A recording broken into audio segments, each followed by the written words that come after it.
When you build narrative power for your company and you have a team, it can sometimes be challenging to bring everyone on board, bring everyone along, and keep people aligned.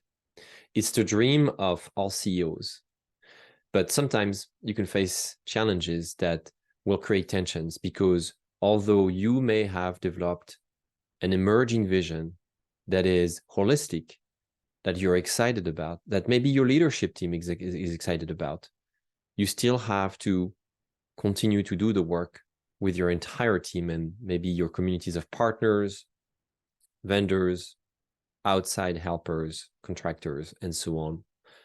Look at this as creating the ripple effect of building narrative power for your firm. So how do you go about this? Recently, I started with a team in Europe who is interested in changing the way their company operates by revisiting the foundations for why the company exists and selling more authentically with a clearer and stronger purpose. They want to show up in front of their clients with deeper convictions about why they do the work a certain way. Those convictions were fleshed out and built, forged, clarified, researched by the CEO himself through consistent publications of his thoughts, what I call insight development. But now the work consists of making sure that everybody aligns, making sure that you are creating a team more purposeful. And so here is my definition of purposeful teaming. I pulled the note here and I'm going to read it to you. Purposeful teaming is the deliberate process of forming, managing, and maintaining a team aligned with your perspective and focused on achieving your vision. This alignment creates a consistent narrative within the organization, empowering everyone to advocate for the company's vision and goals. That's the ultimate state of great purposeful teaming. Now, this can be achieved if you carefully align people. So how do we go about this? I started working with another client several years ago, and they've endured so many challenges and achieved so many great successes, growing the company, figuring out their product market fit, go-to-market strategy, and now being recognized as one of their leaders in their market.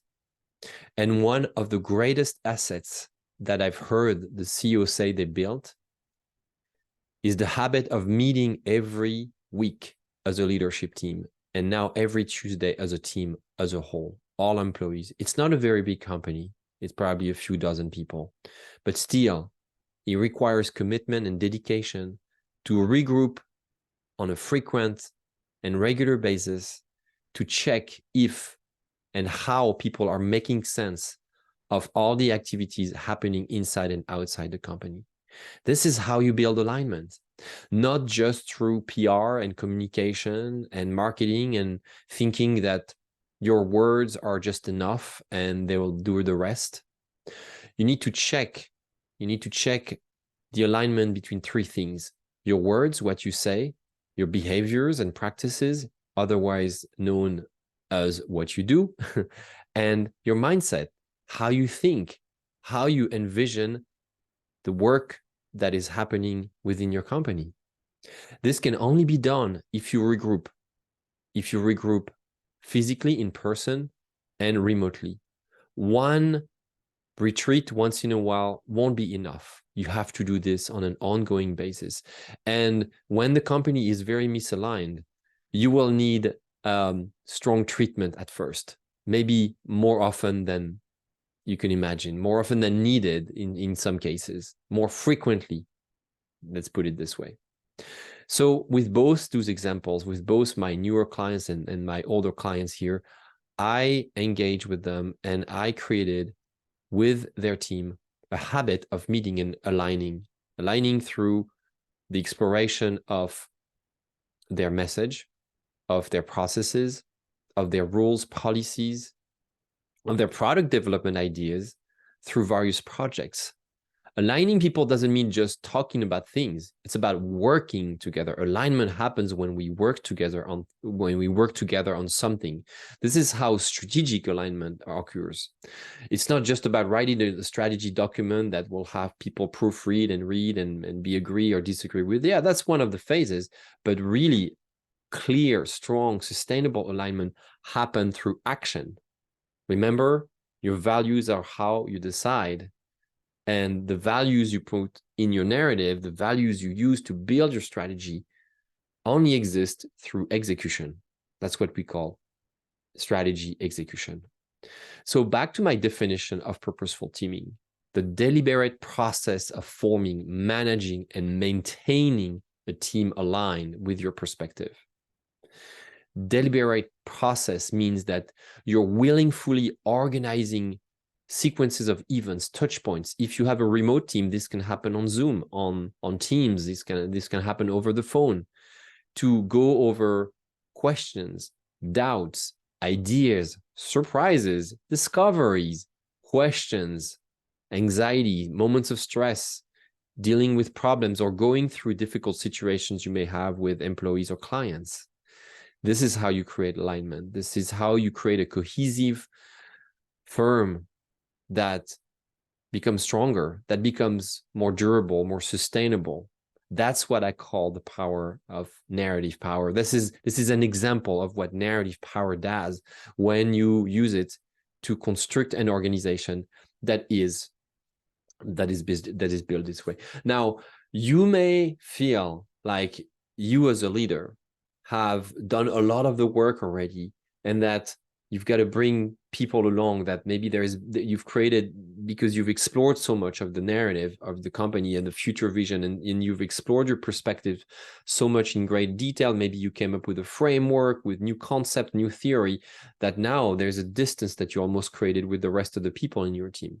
And that's when the alignment, the type of exercises that I describe and that I prescribe, is so critical. You need to touch base with people on a regular basis. You need to ask them how they're doing. Ask them if they've read your social media post, if you're sharing your perspective through social media. Ask them what they think about your latest articles. Have they noticed anything, any changes in the way you frame the work, in the way you sell the work as a principal, or as a CEO, founder, or a business owner? And even if you're on your own, because you don't have a team yet, maybe you have a support group next to you. Maybe you have your family watching you working as a solopreneur. These are the people that you need to keep aligning with you. They're part of your network. They're part of your support network. And alignment, maybe that's a weird way to think about it. Maybe it's an unusual way to think about it. But alignment goes beyond just the professional sphere. It goes also into the personal sphere, especially if you are in a craft of service and you are personally involved in that activity. It will have an effect on your personality, on the way you behave, on the way you show up in public, with friends, with family, with your team. You're one person as a whole. You can't divide those facets of who you are as a leader.